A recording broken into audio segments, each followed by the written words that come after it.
আজকে আমি এমন একটা রেস্টুরেন্টে আসলাম আর এই রেস্টুরেন্টের খাবারের কোয়ালিটি যে এই রকমের হবে সেটা আমি কখনোই বুঝতে পারিনি।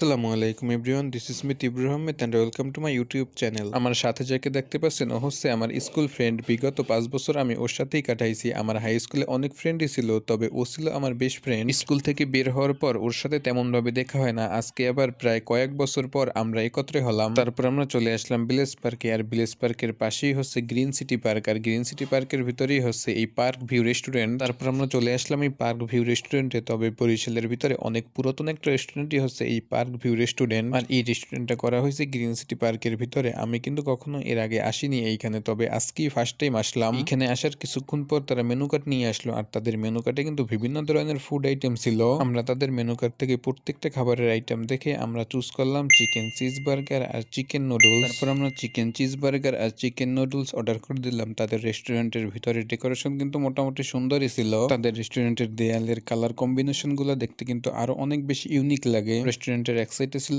দেয়াল, অন্য সাইডে ছিল গ্লাস। পিকচার তোলার জন্য কিছু কর্নারও আছে তাদের, আর এই পিকচার তোলার কর্নার গুলো কিন্তু পার্সোনালি আমার কাছে খুবই ভালো লাগছে। তো যাই হোক গাইস, অপেক্ষা করতে করতে তারা কিন্তু ফুড আইটেম নিয়ে আসলো। প্রথমেই নিয়ে আসলো বার্গার। এই বার্গার ছিল অন্যান্য রেস্টুরেন্টের থেকে ডিফারেন্ট, কারণ এই বার্গার ছিল অনেক চিকন। এই বার্গারের ভিতরে ছিল পেঁয়াজ, লেটুস পাতা, খুবই অল্প পরিমাণে চিকেন, আর চিজ ছিল না বললেই চলে। আর এই বার্গারের প্রাইস ছিল 140 টাকা। প্রাইস ম্যাটার করে না, তবে এই বার্গারের টেস্ট কিন্তু আমার কাছে মোটেও ভালো লাগেনি। তারপর তারা নিয়ে আসলো চিকেন নুডলস, আর এই চিকেন নুডলস এর ভিতরে চিকেন ছিল না বললেই চলে। আর এই চিকেন নুডলস এর প্রাইস ছিল 130 টাকা। টেস্টের কথা কি বলবো, টেস্ট ছিল বার্গারের মতোই, কারণ এই চিকেন নুডলস খেতেও কিন্তু আমার কাছে মোটেও ভালো লাগেনি। বরিশালের ভিতরে অনেক পুরাতন একটা রেস্টুরেন্ট হচ্ছে এই পার্ক ভিউ রেস্টুরেন্ট, আর এই রেস্টুরেন্টের খাবারের কোয়ালিটি যে এইরকমের হবে এইটা যদি আগে বুঝতাম তাহলে কখনোই এইখানে আসতাম না। এই রেস্টুরেন্টের খাবারের মান আরো বেটার কোয়ালিটির করা উচিত। তবে গাইস, একটা কথা হলো, আমার কাছে যেই খাবারটা ভালো লাগেনি আপনার কাছে সেটা ভালো লাগতেও পারে, কারণ সবার মুখের রুচি কিন্তু এক না। এই পার্ক ভিউ রেস্টুরেন্টে আমরা ঢুকছিলাম পিছন সাইড দিয়ে, আর বের হইলাম কিন্তু সামনের সাইড দিয়ে। তবে গাইস, আপনারা যদি এই সামনে দিয়ে ঢুকতে চান তাহলে আপনাকে আগে ঢুকতে হবে গ্রিন সিটি পার্কের ভিতরে, আর এই গ্রিন সিটি পার্কের ভিতরে ঢুকতে হলে আপনাকে টিকিট কাটতে হবে, আর টিকিটের মূল্য ছিল 10 টাকা। তবে গাইস, আপনি এখন সামনে দিয়ে ঢুকবেন না পিছন দিয়ে ঢুকবেন সেটা আপনার ব্যক্তিগত ব্যাপার। তবে আমি ম্যাক্সিমাম মানুষকেই দেখলাম যে রেস্টুরেন্টের পিছন সাইড দিয়েই ঢুকতে। That's it guys, thank you so much guys. In the next video, আল্লাহ হাফেজ।